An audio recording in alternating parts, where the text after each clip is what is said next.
Halo, assalamualaikum warahmatullahi wabarakatuh. Selamat sore pemirsa. Kembali lagi saya menyapa Anda dalam dialog Petak Sore pada sore hari ini. Nah pemirsa, untuk sore hari ini kita akan bincang-bincang bersama dengan Stikes Alifah tentunya. Tentunya sudah hadir pemirsa Ketua Stikes Alifah Padang, yakni Ibu Revi Neni Iqbal. Halo, assalamualaikum Bu Revi. Waalaikumsalam, selamat sore Mbak. Selamat sore.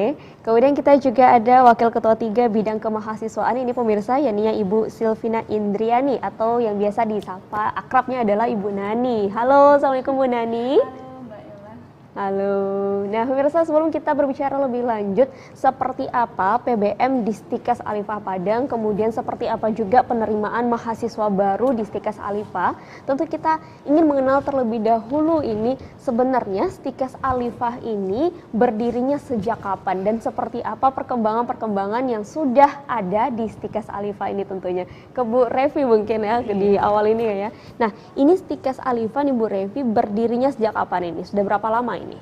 Oke, Stikes Alifah sendiri kita sampaikan dulu Mbak Ella bahwasanya Stikes Alifah itu berada di bawah naungan Yayasan Pendidikan Alifah Nuri Kelas Padang, di mana yayasan itu berdiri tahun 2002. Nah, setelah pendirian pada tahun 2002, yayasan itu bukan Stikes dulu didirikan, tetapi Akbidnya dulu gitu ya. Akademi Kebidanan dulu berdiri tahun 2002 itu, dan 2 tahun setelah itu baru berdiri Stikes Alifah Padang. Jadi tepatnya di tahun 2004. Nah, 2004 Stikes Alifah berdiri, cuman operasional penerima mahasiswa baru kita baru di tahun 2005, angkatan pertama. Di tahun 2005. Dan alhamdulillah sampai sekarang Stikes Alifah memiliki banyak kemajuan ya dari awal berdiri, yang awalnya kita memang memiliki kampus yang masih disewa. Sekarang alhamdulillah kita sudah berada di pusat kota ya, di jantung kota Padang ya, yaitu di Khatib Sulaiman, dan itu merupakan kampus milik sendiri. Dan alhamdulillah juga sampai saat sekarang perkembangan-perkembangan tidak hanya di fasilitas sarana prasarana, juga perkembangan Stikes Alifah berada di pendidikannya, terutama perguruan tingginya, di mana memang kami sangat mengutamakan di situ adalah bagaimana meningkatkan kualitas dosen dan mahasiswa agar menghasilkan dosen yang profesional dan lulusan yang terbaik tentunya di Stikes Alifah Padang. Dan ini kalau nggak salah ini sama-sama alumni dari Stikes Alifah ya, mengabdi pada alumni. Kalau Bu Nani ini angkatan berapa ini? Saya kebetulan dari Akademi Kebidanan dulu namanya, angkatan kedua di tahun 2003. Jadi tamat tahun 2006 langsung bekerja di Akbid Alifah dulu namanya. Apa ini yang dirasakan ini perubahan ketika menjadi mahasiswa kemudian mengabdi ini pada alma mater ini? Oh, banyak sekali perubahannya. Yang pertama itu mulai dari sarana dan prasarana tadi yang disampaikan oleh Bu Revi. Itu kita dulu awalnya berada di Ganting di sebelah RST yang sekarang sudah berubah menjadi poliklinik di situ ya. Kemudian sekarang kita sudah mempunyai gedung sendiri yang alhamdulillah berada di pusat kota dan gampang dijangkau oleh masyarakat. Waktu Bu Nani angkatannya berapa orang ini semuanya ini? Oh, kebetulan waktu itu kita 50 orang. Nah, ya baru satu lokal saat itu karena sekolah kesehatan memang masih sedikit dan seleksinya luar biasa, sangat banyak peminatnya juga. Jadi yang diterima hanya satu lokal. Oke, kalau Bu Revi ini angkatan berapa ini? Saya angkatan pertama itu di Stikes Alifah, tapi saya jalur khusus ya Mbak. Jalur khusus itu di tahun 2007 dan menyelesaikan di tahun 2009 S1-nya. Saya kebetulan perawat dan menyelesaikan nurse-nya di tahun 2010. Dan alhamdulillah 2010 tamat, langsung direkrut di Stikes Alifah sebagai dosen gitu ya. Dan alhamdulillah sampai sekarang kita sudah hampir 10 tahun mengabdi di Stikes Alifah Padang. Ini jalur khususnya maksudnya apa ini? Dari program B kita. Maksudnya saya D3-nya dari institusi lain masuk ke Stikes Alifah di situ kan. Karena saya merasa luar biasa pendidikan di Stikes Alifah dan rasanya tidak salah kalau saya mengabdikan diri di sana gitu. Karena memang hubungan antara dosen mahasiswa dan suasana akademiknya sangat membangun sekali di Stikes Alifah Padang. Waktu Bu Revi ini berapa nih angkatan ini? Kalau saya di program B dulu ada 30 orang. Satu angkatan, dan alhamdulillah tamat sesuai dengan waktu yang ditentukan di Akademik Stikes Alifah Padang. tiga tahun? Iya, berapa? Bukan, kalau yang kita program B itu 2 tahun. Oh, 2 tahun Iya, ya. 2 tahun. Kalau yang Singkat jalur lagi ya. umum atau program reguler itu memang 4 tahun. Itu untuk sarjananya. Iya. Nah, kalau perawat ini kan jenjangnya banyak nih, Iya, benar. ada profesi nambah lagi setahun. Dan alhamdulillah kalau misalnya kita memang keinginan sendiri untuk menjadi seorang perawat, rasanya dengan waktu 4 tahun, 5 tahun tuh nggak masalah gitu loh. Karena memang itulah jenjang pendidikan yang sudah ditetapkan oleh kementerian untuk menjadi seorang perawat, bidan dan kesehatan masyarakat yang ada di Stikes Alifah. Kalau sekarang ini jumlah dosen dan jumlah mahasiswanya berapa ini? Kalau jumlah dosen kita di Stikes Alifah lebih kurang itu 40 orang, Ya. 40 orang itu jumlah dosennya saja di luar tenaga kependidikan, dan itu sudah berkualifikasi S2 dan S3. Dan kalau jumlah mahasiswa kita hampir lebih daripada 980-an. Oke. Kalau ditambah dengan tenaga kependidikan? 65 orang kita semuanya. Ya. Dan itu benar-benar banyak ya, berkualitas juga tentunya. Insya semuanya. Allah Insya berkualitas. Allah, Karena memang tujuan kita utama itu memang menghasilkan mahasiswa yang tentunya profesional di bidangnya gitu. Ya dimulailah dari seorang dosen. Kalau dosen yang tidak profesional, bagaimana mencetak mahasiswa yang luar biasa gitu. Oke, nah Bu Nini, ini untuk pembelajaran mahasiswa sendiri di Stikes Alifah ini seperti apa ini? Terlebih sekarang COVID ini. Iya benar. Jadi semua institusi pendidikan pasti sudah mulai merancang pembelajaran sistem daring ya, melalui jaringan online. Seperti itu juga di Stikes Alifah. Nah, kami di sini sebenarnya pada dasarnya kita sudah online sejak lama gitu. Tapi mungkin kapasitasnya atau persentasenya sedikit 40-60 karena institusi kita ini kesehatan ya. Jadi tidak mungkin daring semuanya. Jadi seperti itu. Jadi kita juga sudah bekali dosen-dosennya dengan pelatihan pembelajaran online ya Bu Revi, ya, dengan e-learning itu. Jadi sekarang pada saat pandemi maka luar biasa jadi terpakai gitu Kegunaannya, ilmunya iya, pelatihan betul. e-learning kemarin itu. Jadi di Stikes Alifah itu ada namanya sistem informasi akademik. Itu sistem akademik kita itu terdiri dari pembelajaran daring, ada PA online, di situ semuanya lengkap. kita sudah menggunakan itu Online. sebelum dari pandemi ini sekarang. gitu. Jadi tidak kaget ya untuk menggunakan teknologi yang benar-benar dituntut ya di masa benar. pandemi ini sendiri ya. Nah, kalau untuk dosennya sendiri ini menyesuaikan dengan situasi sekarang bagaimana ini Bu Revi? Ya, kalau untuk proses pembelajaran memang kita sebenarnya kementerian itu sudah memberikan rambu-rambu lalu lintas ya, rambu-rambu bagaimana cara seorang dosen dalam kondisi pandemi sekarang untuk menyesuaikan proses pembelajarannya, mengajarnya gitu. Jadi memang kita di Stikes Alifah itu ada panduan yang sudah kita keluarkan oleh Stikes, panduan akademik untuk proses pembelajaran khusus daring pada saat ini. Dengan sistem pembelajaran itu kita berikan hak dan wewenang kepada dosen apakah dia mau memakai Zoom atau mau memakai classroom dan lain-lainnya. Yang penting bagi kita prinsipnya pencapaian teori sesuai dengan mata kuliah yang diampu oleh dosen itu memenuhi gitu. Khusus teorinya gitu. Iya benar. Nah, kalau untuk praktek nanti akan ada pula cara dan kiatnya bagaimana kita menyesuaikan agar praktikum mahasiswa tetap jalan seperti seharusnya gitu. Sehingga kita tidak tidak menjadi alasan suatu pandemi tapi tidak dilaksanakan kegiatan-kegiatan ini gitu. Oke, nah untuk saat ini praktek tetap jalan atau dipending dulu sampai benar-benar bisa nanti atau bagaimana ini? Nah, jadi kalau untuk praktek itu kan banyak itu Mbak. Ada praktek yang di rumah sakit, ada yang praktek laboratorium. Benar. Nah, kalau untuk praktek di rumah sakit, pastinya kita break dulu mahasiswa karena pihak rumah sakit pun juga tidak mau menerima mahasiswa dengan kondisi yang sekarang. Nah, kita juga berdasarkan peraturan karena kita namanya taat azas ya. Kalau suatu kampus tidak mematuhi aturan yang berlaku, mau tidak mau nanti jangankan mahasiswa kita yang akan kena nanti di lapangan, kampus itu bisa dituntut oleh baik orang tua, baik masyarakat, publik dan lain-lainnya. Jadi memang kalau praktek kita tidak tiadakan untuk selama pandemi ini, kecuali nanti ada edaran yang menyampaikan bahwasanya kondisi sudah aman, kita akan reschedule kembali pelaksanaan praktek mahasiswa. Dan itu pun sudah kita rencanakan sejak bulan April kemarin bagaimana kondisi selanjutnya untuk mahasiswa praktek. Tapi untuk laboratorium kita juga melaksanakan beberapa kegiatan laboratorium daring nih, Mbak. Nah, mungkin di sini sedikit ada berbeda ya. Karena laboratorium daring itu seperti ini. Nanti semua dosen yang mengampu mata kuliah praktek, dia akan membuat suatu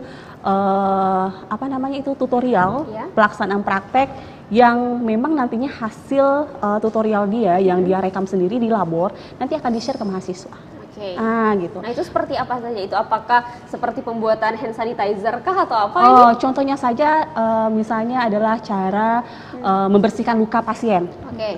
Bagaimana nanti beberapa dosen yang terlibat tim di mata kuliah tersebut, dia akan melaksanakan praktek labor di ruangan laboratorium ya. Karena kita juga harus menjaga jarak nih, Mbak. Palingan di situ ada 2 dosen saja, 1 atau 2 dosen. Jadi nanti mereka akan praktekkan seperti memang saat itu ada mahasiswa di sana. Nah, nanti hasil rekaman tutorial yang sudah dibikin itu nanti di-share kepada mahasiswa. Mahasiswa melihat, itu salah satu metode. Nanti mahasiswa akan mempraktekkan di rumah yang memungkinkan untuk dipraktekkan di rumah gitu. Jadi ada beberapa praktik yang bisa dilaksanakan mahasiswa di rumah, ada yang tidak gitu. Nah, jadi kalau kita yang tidak ini sesuaikan. bagaimana ini? Nah, kalau mahasiswa yang tidak, itu biasanya kita langsung video Zoom dengan mahasiswa, sehingga nanti mungkin lebih ke, kalau untuk pelaksanaan saat itu tuh lebih ke knowledge-nya saja gitu. Kalau skill nantinya mungkin kita bisa laksanakan pada saat pandemi ini habis, nanti kita tinggal hanya psikomotor skillnya aja yang kita latih lagi gitu loh. Yang penting sekarang mahasiswa paham dulu nggak gitu loh, pahamnya dulu gitu loh. Karena kita nggak mungkin contohnya saja masang infus. Nggak mungkin kan mahasiswa langsung bisa melaksanakan pemasang infus hanya pada bantal. Oke lah, ada bantal misalnya di rumah, dia pasang infus, tapi bisa saja sudutnya nggak betul dan lain-lainnya nggak benar. Jadi itu nggak bisa dikatakan mahasiswa bisa melaksanakan di rumah gitu. Nah, yang penting sekarang pada saat dosennya di labor tutorial, dia bisa laksanakan langsung dan mahasiswa mungkin bisa melakukan feedback, Bu. Itu sebenarnya sudutnya kemana, itu jarumnya tembusnya di mana, posisinya seperti apa, yang diinjeksikan di bagian yang mana. Itu dia kalau sistem yang tidak bisa dipraktekkan di rumah gitu loh. Tapi kalau contohnya memandikan pasien kan bisa menjadi alat peraganya, misalnya adiknya yang dimandikan. Jadi dia rekam juga apa yang dia lakukan itu, Mbak. Nanti dia kirim ke dosennya, ini loh Bu. Jadi baru kita review di sana. Jadi memang ada beberapa metode yang intinya adalah kenapa tidak kita lakukan selagi kita bisa. Gitu. Jadi tidak ada alasan ini tidak untuk tidak belajar dan sebagainya karena COVID ini. Iya benar sekali. Nah, Bu Dani, ini untuk mahasiswa sendiri ini kan kita beralih ke daring semuanya, kemudian kita tidak bisa kuliah tatap muka. Nah, ini seperti apa ini respon mahasiswa ini? Sejak kita sudah instruksikan mahasiswa untuk kembali ke kampus, baik itu dari lapangan, kemudian kita anjurkan mahasiswa untuk kuliah secara daring, itu kita sudah diskusikan juga dengan pimpinan bahwa tidak ada jalan lain selain menggunakan sistem ini. Nah, respon mahasiswa beragam ini, Mbak Yolan. Ada yang sinyalnya susah gitu ya.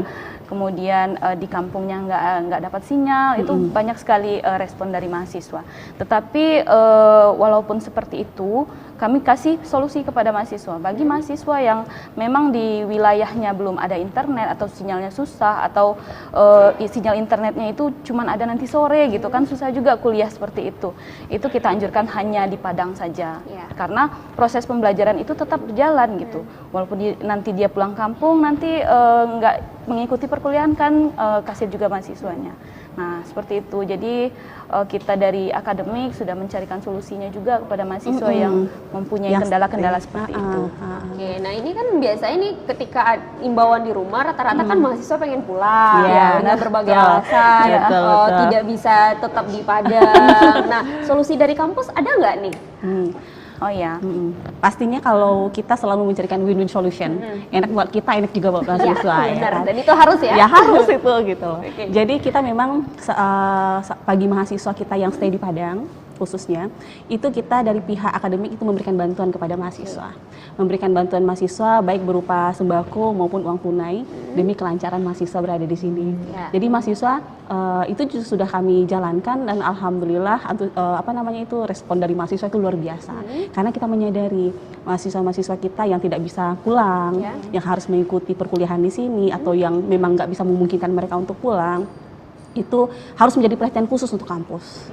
Karena kalau tidak kita sebagai pihak akademik, siapa lagi yang akan memperhatikan mereka gitu, apalagi kondisi yang sekarang. Dan alhamdulillah sampai saat sekarang itu mahasiswa kita itu merasakan luar biasa, senang yang luar biasa gitu loh, dengan perhatian yang kita berikan kepada mahasiswa Ya, gitu. itu mungkin tambahan Bu Revi, Iya. boleh? Bantuannya itu tidak hanya dari dosen saja Iya. yang membantu mahasiswa, tetapi dukungan dari yayasan juga sangat Luar besar biasa. untuk mahasiswa yang memang masih stay di Padang. Itu seperti yang disampaikan Bu Revi tadi, pembelian sumbangan, kemudian ada uang tunai itu mereka belikan kuota atau keperluan Iya. mereka yang lain untuk mendukung proses pembelajaran daring ini. Seperti Mbak. sembako juga ya. Sembako itu ya, wajib Nggak itu. bisa keluar gitu Iya. kan ya. Memang langsung kita belikan sembakonya gitu, Mbak. Dalam bentuk sembako langsung gitu, bukan uang tunai. Sehingga mereka nggak ribet-ribet lagi keluar. Iya. Nah, gitu. Ini lebih banyak yang pulang atau lebih banyak yang stay di Padang ini? Lebih banyak yang pulang memang, tapi memang. yang stay di Padang itu memang daerah-daerah yang di daerahnya itu Jauh. ya, Kayak mahasiswa yang Mentawai. daerahnya itu tidak dapat sinyal seperti Kepulauan Mentawai Ya. itu mahasiswanya mayoritasnya tinggal di Padang. Karena susah pulang ke Mentawai itu kan. dengan Apalagi kondisi PSBB pandemi. kemarin kan kapalnya nggak ada gitu, Benar. mereka nggak bisa pulang, kasihan Bahkan juga untuk kan. antar kota saja Nggak susah bisa, ya, iya nggak benar. bisa gitu kan ya. Oke, kita akan lanjutkan bincang-bincang ini di segmen berikutnya tentunya. Oke, pemirsa, kami akan kembali sesaat lagi tentunya setelah jeda pariwara berikut ini.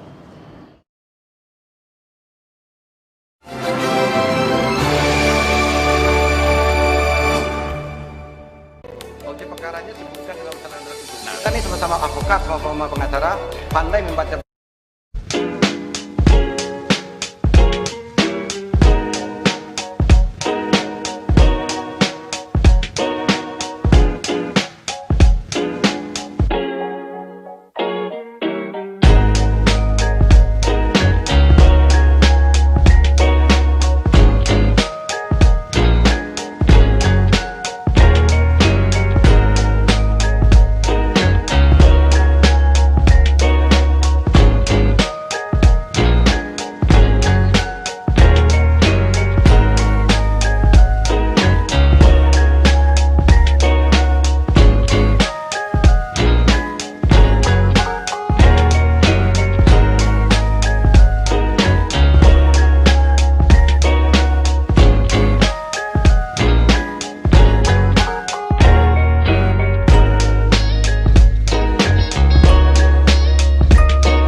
Oke pemirsa, tentunya kita kembali lagi di Dialog Dr. Sore pada sore hari ini, dan tentunya kita masih bersama dengan Stikes Alifa ini pemirsa. Nah Bu Revi, ini untuk mahasiswa sendiri selama COVID kan dirumahkan ini, lalu untuk seperti tugas, ujian-ujiannya seperti apa ini? Ya, terima kasih. Jadi kalau untuk mahasiswa dalam ujian pertama, kita kebetulan pada saat sekarang ini memang lagi pelaksanaan ujian proposal mahasiswa semester akhir. Itu kita laksanakan sesuai dengan panduan, kita udah rapat beberapa pimpinan. Itu menghasilkan hasil keputusan bahwasanya pelaksanaan proposal kita laksanakan dengan via aplikasi Zoom atau WhatsApp group. Jadi memang kita laksanakan itu dan alhamdulillah itu sudah sesuai dengan panduan yang kita laksanakan dan berjalan dengan lancar. Dan kalau untuk mahasiswa kita yang semester mau UAS, kita ada ujian akhir semester, kebetulan akan dilaksanakan di Juli ini, minggu kedua. Dan itu pelaksanaannya sama dengan UTS kemarin, karena memang pelaksanaan ujian tengah semester itu sudah masa pandemi juga. Itu juga kita laksanakan dengan via online. Itu dosen-dosen biasa Mbak kayak memakai aplikasi Google Form. Jadi memang setiap dosen itu nantinya akan membuat satu multiple choice soal dengan berbentuk Google Form. Jadi nanti di-share kepada mahasiswa pada saat ujian. Jadi mahasiswa melaksanakan langsung sesuai dengan jadwal. Jadi kita tetap ada jadwalnya nanti, jadwal ujian. Dan nanti setiap jadwal ujian itu setiap dosen melaksanakan pada jam yang sudah ditetapkan, hari yang sudah ditentukan oleh pihak akademik gitu. Itu biasanya kita laksanakan. Jadi memang semuanya kita laksanakan berbasis online gitu. Dan wajib ada panduannya. Karena memang saya tidak, terutama pada saat kita rapat pimpinan tidak langsung mengokekan suatu kegiatan jika kita nggak punya panduannya dulu gitu. Dan Tapi ini baru juga, apalagi ini baru gitu loh. Dan itu semuanya harus tahu bagaimana tahap-tahap pelaksanaannya gitu loh. Karena antara jangan nanti namanya berbasis online ya Mbak ya, tidak semata-mata hanya sekedar online saja, tetapi harus ada harus ada trik-triknya seperti apa sehingga mahasiswa pun bukan menjadi bahan percobaan jadinya gitu loh. Mahasiswa enak melaksanakannya dan kita juga enak menjalankannya gitu. Oke, nah kalau untuk tugas-tugas akhir ini Bu Nanis, untuk mahasiswa akhir seperti kita online untuk ujiannya biasanya offline. Hemat juga sepertinya ini ya, tidak harus ngeprint, tidak harus sediakan makanan box seperti itu ya. Jadi ada keuntungan tersendiri nih untuk mahasiswa. Nah, kalau mahasiswa sendiri ini lebih sukanya ujiannya offline apa online ini? Tentu ada nih mahasiswa menyampaikan ini. Sepertinya itu berbeda ya. Kalau offline-nya sensasinya beda gitu ya kan. Langsung tatap muka dengan penguji, bisa langsung konsultasi, bertanya dengan pengujinya langsung gitu. Kalau offline ini mungkin ada gangguan jaringan, yang online ini gangguan jaringan kah, suaranya putus-putus dan lain-lain, itu banyak juga kendalanya. Jadi mahasiswa sukanya yang mana, kita ada juga yang suka online, ada juga yang suka offline gitu. Jadi berbeda-beda ya, berbeda-beda. Kalau dosennya sendiri suka offline apa online nih? Kita sama sih ya Bu Yani ya. Bedanya itu memang dari segi apanya aja. Kalau online itu satu aja Mbak, di jaringan aja permasalahannya gitu. Kalau jaringan sudah ngadat sedikit, yang kita bilang A, mahasiswanya nyambungnya B. Itu aja permasalahannya. Itu aja. Kalau yang proses dan lain-lainnya itu sama sih gitu, nggak ada perbedaan, walaupun online walaupun offline kita tetap proses bimbingannya jalan Dan lancar. enaknya online ini adalah nggak mandi pun nggak apa-apa gitu. Udah ketahuan ya. Mandi, masih touch up dan sebagainya. Kalau perempuan aja, kalau sekarang kan enggak. Ya yang penting ngikutin prosedur gitu ya. Walaupun begitu kita tetap memikirkan mutu dan kualitas mahasiswa. Apa yang ditanyakan ke mahasiswa mereka juga harus jawab gitu. Nggak bisa dengan alasan Bu suara Ibu putus-putus nggak dengar pertanyaannya. Nah, seperti itu kita tetap harus jawab pertanyaan dari penguji gitu. Bisa sambil makan-makan juga kayaknya ini ya. Tapi nggak ada breaknya juga. Iya. Oke, untuk pelayanan kantor sendiri bagaimana ini Bu Devi? Ya, kebetulan sejak kita diliburkan di Maret kemarin dan sesuai dengan aturan terbaru, alhamdulillah kita baru masuk kantor pas hari ini.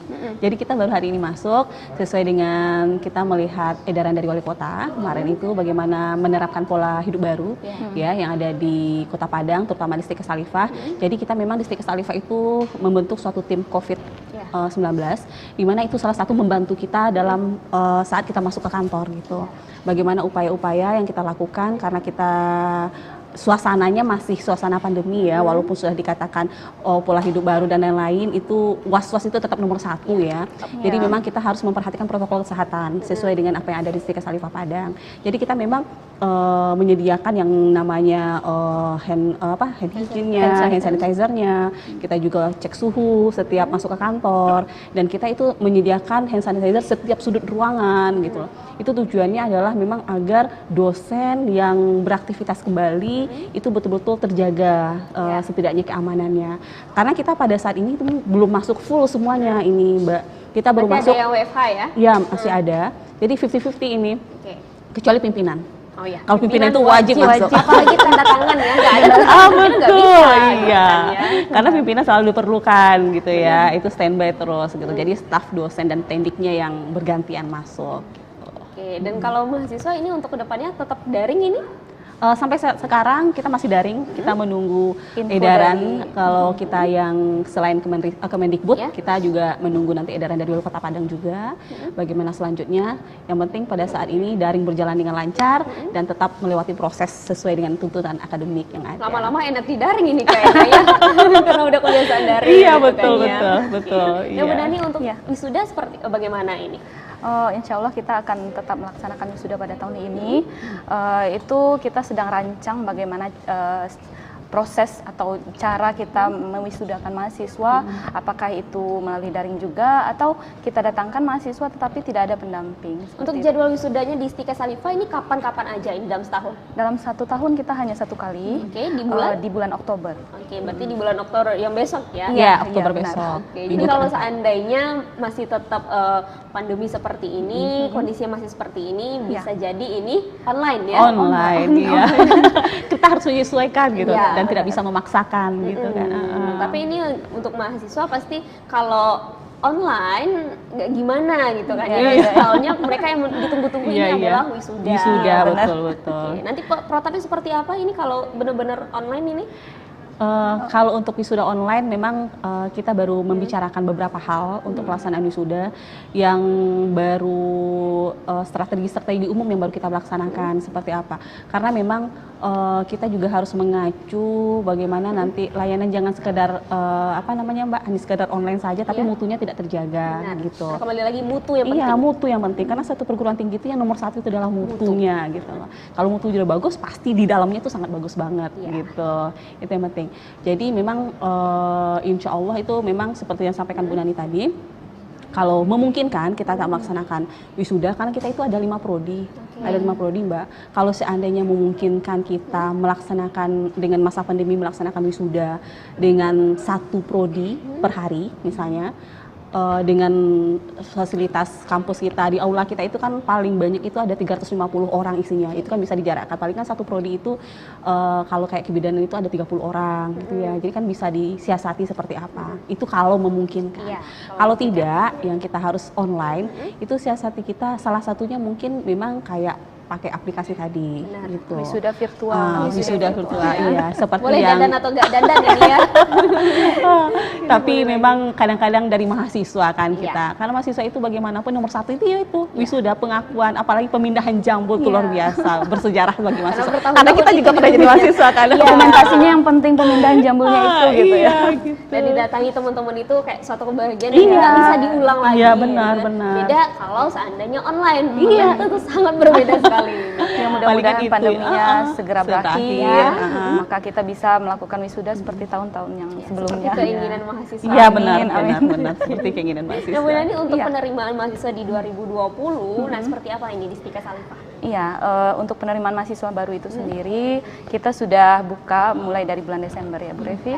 Nah sekarang kita sudah masuk ke gelombang kedua karena gelombang 1 kemarin kita karena pandemi kita lakukan ujian online. Nah, sekarang di gelombang kedua sampai tanggal 22 Juli itu tetap menggunakan online juga karena setelah kita evaluasi dari gelombang yang pertama kemarin itu maka kita dari pimpinan sepakat akan membuka jalur COVID.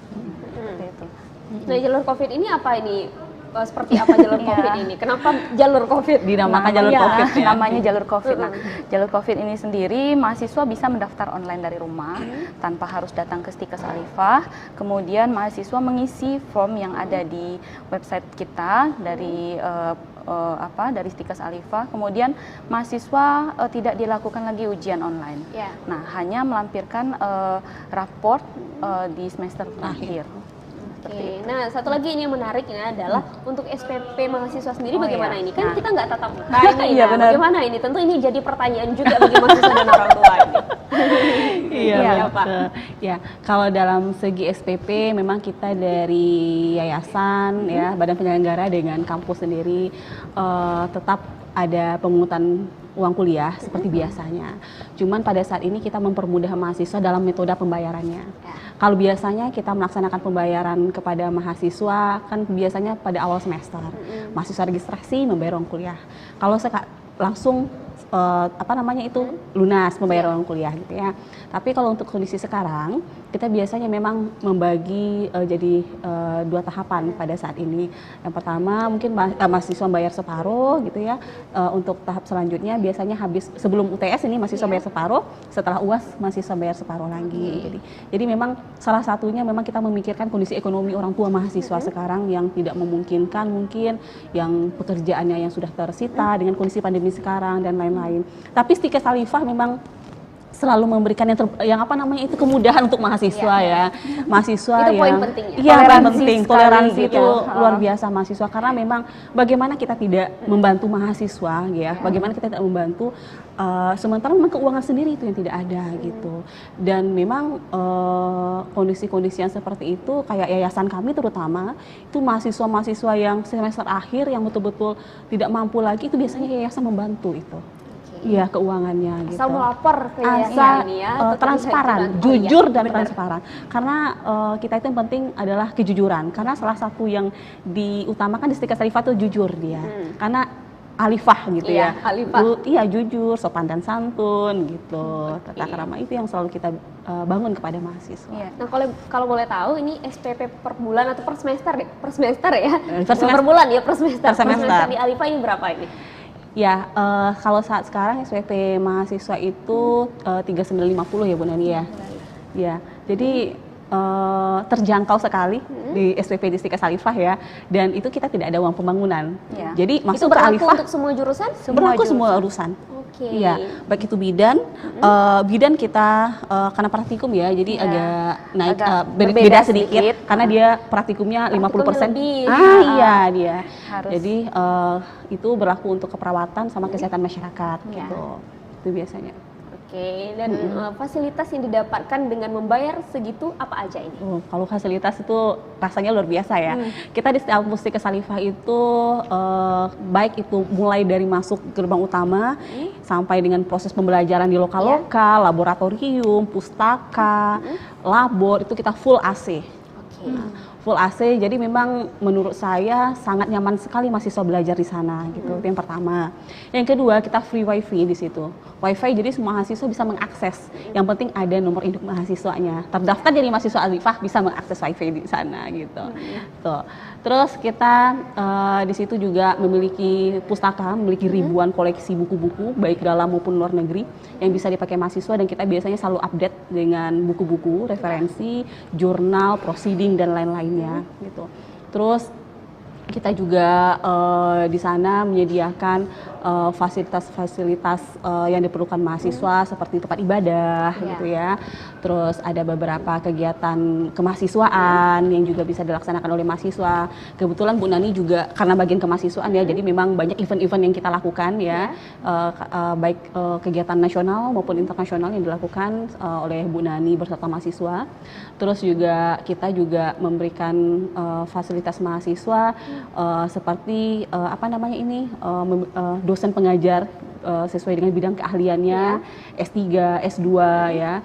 Yang penting di sini adalah bagi kita pelayanan ke mahasiswa itu adalah nomor satu.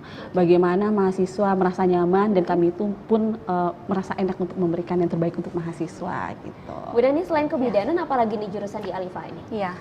Jadi kita ada 5 program studi. Yang pertama itu S1 keperawatan, yang kedua S1 kesehatan masyarakat, yang ketiga D3 kebidanan, kemudian S1 profesi bidan, pendidikan profesi bidan, dan profesi nurse. Jadi ada 5 program studi. Oke, lalu untuk event-event yang disinggung sama Bu Revi tadi apa aja ini? Oh, banyak sekali ya yang sudah kita ikuti. Seperti tahun lalu kita sudah mengirimkan mahasiswa untuk mengikuti ajang nasional yang diadakan oleh Kemenristek. Kemudian untuk lomba MTQ. Alhamdulillah kita mendapatkan juara 20 besar ya. Yang namanya nasional pesertanya sangat banyak untuk MTQ. Nah, kemudian event-event lain itu seperti debat bahasa Inggris, debat bahasa Indonesia yang rutin setiap tahunnya diadakan. Nah, kemudian perlombaan yang diadakan institusi sekota Padang atau Sumatera Barat, kita selalu ikut itu. Kemudian hari-hari besar yang diadakan oleh profesi, misalnya PPNI, itu IAPMI, IBI, dan lain-lain, itu kita ikuti semua. Oke, dari banyaknya peminat yang ingin masuk ke Stikes Alifa, untuk kuota tahun ini berapa ini? Kuota kita insya Allah itu kita tampung sebanyak 300. Itu lebih sama dengan sebelum-sebelumnya atau bagaimana? Alhamdulillah animo masyarakat cukup tinggi ya untuk menguliahkan anaknya ke Stikes Alifa, maupun anaknya itu sendiri yang memilih untuk sekolah di Stikes Alifa, seperti itu. Jadi karena kita tahun lalu itu ada seleksi dan tahun ini pun kita tetap adakan seleksi. Nah, karena kita tersedia, kita tentu memikirkan tempat kuliah mahasiswa juga gitu ya. Animo masyarakat tinggi, tapi tempat kuliahnya nggak ada, sama aja tidak bagus untuk mutu dan kualitas mahasiswa itu sendiri. Jadi untuk 5 prodi, ya 5 prodi, jadi 300. kita sediakan kurang lebih 300 mahasiswa. Oke, nah terakhir ini Bu Revi ya, sebagai penutup pada sore hari ini, untuk persiapan di new normal ini, seperti apa ini Stikes Alifanya nanti ini? Oke, untuk persiapan new normal, kebetulan memang kita di Stikes Alifa itu sudah memiliki panduan tentang new normal. Jadi memang Stikes Alifa Padang akan menyiapkan semua sarana prasarana dalam menciptakan dalam melaksanakan new normal nantinya yang mendukung tetap terjaga kebersihan dan kesehatan daripada staf dosen dan mahasiswa nanti yang berada di Stikes Alifa Padang. Dan kita memang berharap persiapan new normal ini semata-mata adalah mampu memberikan yang terbaik nantinya bagi mahasiswa, dosen, staf tenaga kependidikan yang saat masuk dan beraktivitas kembali di Stikes Alifa Padang gitu. Jadi memang fasilitas sarana prasarana yang mendukung kegiatan new normal itu memang sudah kita sediakan mulai dari kemarin-kemarin, karena kita sebelumnya juga ada piket itu setiap harinya gitu, sampai dengan hari ini kita sudah masuk kembali. Itu alhamdulillah sudah ada. Dan memang harapan-harapan kita untuk persiapan untuk new normal ini yang paling penting adalah protokol kesehatan tetap diperhatikan gitu. Itu yang nomor 1 bagi kami gitu. Dan kalau untuk kegiatan PBM lainnya itu mungkin dalam kondisi new normal sekarang kita menunggu dulu dari kementerian dan wali kota. Kalau misalnya sudah diperbolehkan mahasiswa untuk full pelaksanaan di kampus, baru kita kembali lakukan seperti biasa. Tapi kalau belum, mungkin hanya untuk dosen dan tendik aja terlebih dahulu. Ini tentunya tetap memperhatikan protokol dari betul. COVID-19. Iya, benar. Oke, terima kasih Bu Nani. Sama-sama Mbak Yola. Sama-sama Mbak. Oke, semoga sehat selalu. Amin. Terima kasih. Amin ya Oke, rabbal pemirsa, alamin. itulah tadi bincang-bincang saya bersama dengan narasumber saya dari Stikes Alifa Padang. Dan akhir kata pemirsa, saya Yolani Alifa mewakili segenap kru yang bertugas undur diri dari hadapan Anda. Assalamualaikum warahmatullahi wabarakatuh dan sampai jumpa.